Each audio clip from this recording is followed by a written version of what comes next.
The Mona Lisa's smile, polite, perfect, and incomplete. She looks content but also unreadable, like she's hiding something.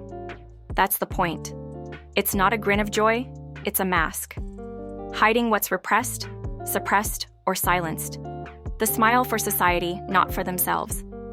And that's exactly the world of Mona Lisa Smile, a world where women were told to half-smile their way through life. Welcome to Real Talk, where we spill the tea on movies and all the madness in between, with wit, sass, and zero sugarcoating. The title isn't random. The Mona Lisa, painted by Leonardo da Vinci, circa 1503 to 1506, is the world's most famous painting. Not just because of da Vinci's skill, but because of the mystery of her expression. That half-smile has been debated for centuries. Is she happy, sad, guarded, hiding something? The mystery is that it suggests there's more beneath the surface, and that's the entire metaphor of the film. Mona Lisa Smile isn't about joy. It's about suppression. About how women were trained to hide their frustration, their ambition, their dissatisfaction, to half-smile their way through lives that weren't truly theirs. Katherine Watson's battle cry is clear. Stop giving the world polite masks. Start showing what's real. Enter Katherine Watson, Julia Roberts, an art history professor who leaves California for Wellesley College in 1953, one of the most conservative women's schools in the nation. She arrives idealistic, ready to spark change, convinced she'll inspire brilliant young women to break barriers. For Katherine, education should unlock independence, not chain women to tradition. But the shock? These weren't ordinary students. Officially, they were the best and the brightest. In reality, their curriculum was clear. Marry rich, serve quietly, reproduce proudly. Perfection wasn't an option. It was the law of their bubble. Nothing shows this clearer than the etiquette class where the teacher chirps, "You all may be here for an easy A, but the grade that matters most is the one he gives you." Translation: Your husband is the professor of your life. The school grooms them less for careers and more for marriage. Intelligence is acceptable, but only if it helps them become better wives and mothers. Find the right husband, choose the right china, wear the right lipstick shade. Above all, a woman's duty is to stand by her man. And because Katherine studied at UCLA, a state school, not an Ivy, the girls looked down on her. Imagine that. Women with all this brilliance and potential reduced to measuring worth by pedigree and social polish. From day one, Katherine is tested. The girls memorize the textbook, the syllabus, everything, just to humiliate her.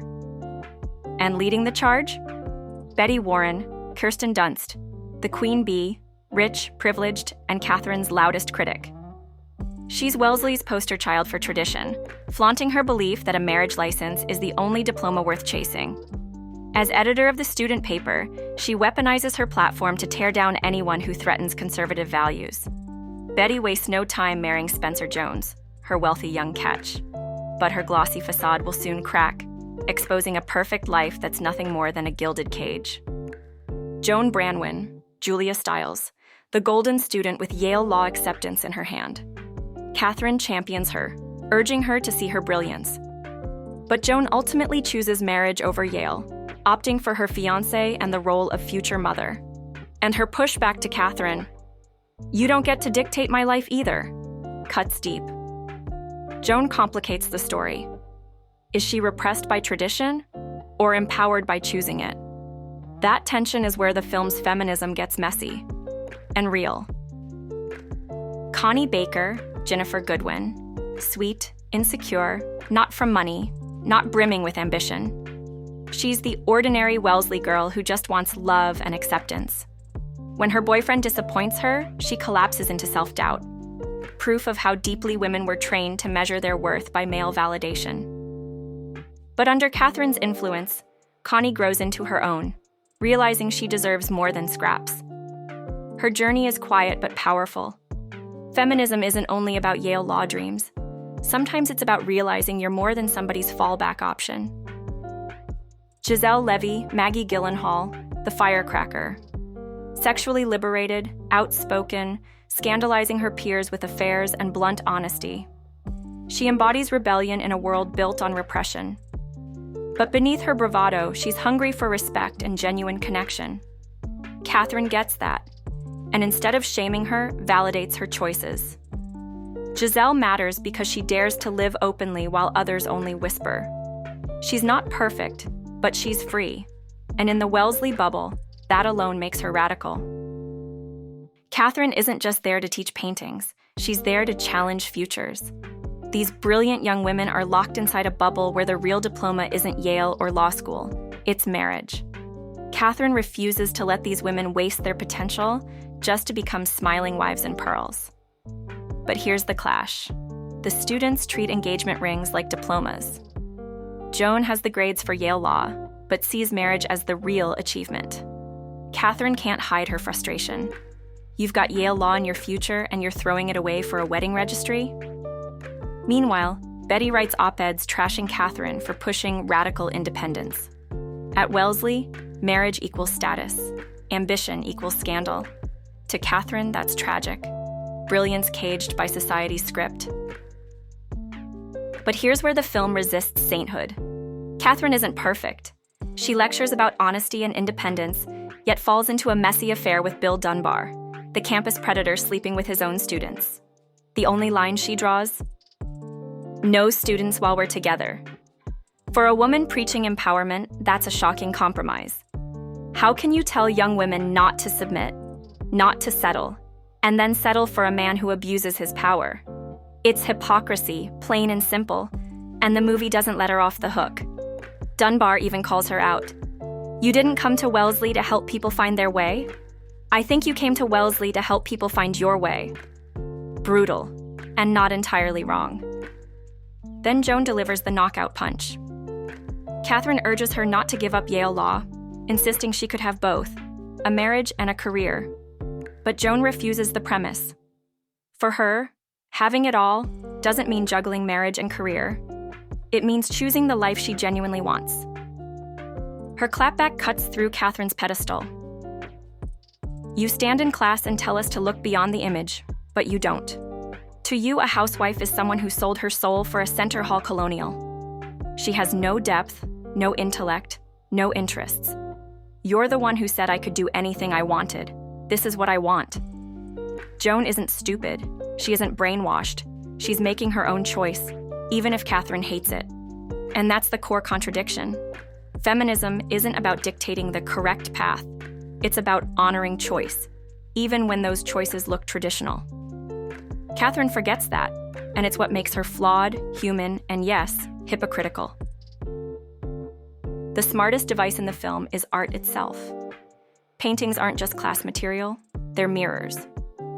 Katherine shows her students Pollock's splatters, raw, chaotic, and asks, "What do you see?" The girls recoil. It's not proper, but that's the point. Art isn't only what society frames and approves, it's messy, disruptive, alive. For Katherine, art history is a coded manifesto. Don't just memorize, interpret. Don't just parrot, question. Look beneath the surface, in paintings, in life. That's the real rebellion. Dare to look differently. Dare to live differently. By the end, every student's arc lands differently. Betty's picture-perfect marriage implodes after she discovers her husband's affair, groomed from birth by her domineering mother to believe that marriage is the achievement, as she once said, the role she was born to fill. Betty sneered at ambition and mocked Katherine, but betrayal cracks her smile wide open. Divorce makes her a humiliation, and when she turns to her mother, she finds cruelty instead of comfort. Her mother demands she forgive her husband and patch the marriage, brushing off the betrayal. Betty's bitter realization erupts in one of the film's sharpest lines. Pointing at the Mona Lisa in her book, she snaps, "Look at this, Mother. She's smiling. Is she happy?" In that instant, she isn't just talking about the painting, she's exposing herself. That's the moment her own Mona Lisa smile breaks for good. Instead of collapsing, she reclaims her agency, filing for divorce, defying her mother, and planning to move in with Giselle in Greenwich Village. Her final editorial praises Katherine for teaching them to see the world through new eyes. Betty isn't just rebelling, she's waking up. Joan gets into Yale Law, but ultimately turns it down, choosing marriage to Tommy Donegal. The film doesn't frame her as brainwashed. It frames her as deliberate. Her choice complicates Katherine's vision, because true feminism means respecting even the paths we wouldn't pick ourselves. As Joan tells her, "You're the one who said I could do anything I wanted. This is what I want." That line matters. Feminism isn't about one right path. It's about the freedom to choose your own smile, your own life, your own mistakes, and to know you can choose again. Giselle, already the free spirit, doubles down on her bohemian independence. She moves in with Betty, proving the solidarity between women matters as much as personal freedom. Connie, the most traditional, reconciles with Charlie and drifts toward a quieter, conventional happiness. Her arc is softer, but it reminds us not every feminist journey looks radical on the outside. That's the bittersweet ending. Not all of them escape the half smile. Some embrace Katherine's challenge, others find peace in tradition. But all of them make choices. And that's the point. Feminism isn't about handing women a new script. It's about burning the script altogether. And while the movie sometimes gets labeled as faux feminist, if you track each student's arc, it actually reflects true feminism, not dictating one correct path, but honoring choice. Betty rejects the perfect wife mold. Joan embraces marriage, even with Yale in reach. Giselle keeps her bohemian freedom. Connie finds happiness in reconciliation. Different paths, same principle, freedom. And the second layer is just as important. Choice isn't permanent. You can pick wrong, you can change, you can pivot. Betty models that. She marries, it implodes. And instead of being trapped forever, she claims a new life. Empowerment can't just be replacing one cage with another. Even with good intentions, telling women what they should do is still control. So why didn't the film land big in 2003? The message was solid, but the package was too polished. The costumes? Gorgeous. The sets? Perfect. The soundtrack? Lush. Julia Roberts' $25 million paycheck made headlines, and the movie was marketed as the Female Dead Poets Society. Expectations skyrocketed. But critics felt the film pulled its punches. Rebellion wrapped in satin. For a story about suffocation, it sometimes smoothed over the very ugliness it wanted to expose. By 2003, Hollywood feminism was empowerment light, glossy, feel-good versions of women's stories. The cultural mood wasn't ready for raw depictions of repression, hypocrisy, and choice. But in 2025, Mona Lisa Smile feels sharper. We debate agency, systemic sexism, choice feminism. We expect heroines to be messy, not perfect. Katherine's contradictions feel more real now, not less. And don't think this story is dated. Katherine railed against the 1950s bubble, but that bubble isn't gone. Look around. Churches, cults, and conservative groups still preach women as vessels, wives as subordinates, obedience as virtue. Scroll TikTok in 2025, and you'll see women proudly calling themselves submissive wives. The half smile survives. That's why Mona Lisa Smile still matters. Because the danger isn't only in what society demands, it's in what women are told to smile through. Half smiles, half lives, half dreams. Katherine wasn't perfect, but she asked the question that still rattles. What do you see? The answer? Different for everyone. But the challenge is timeless. Stop smiling for society. Smile for yourself. A real smile, a full smile, isn't permission. It's freedom. Stop hiding your fire behind politeness. Stop the half smile. Start living.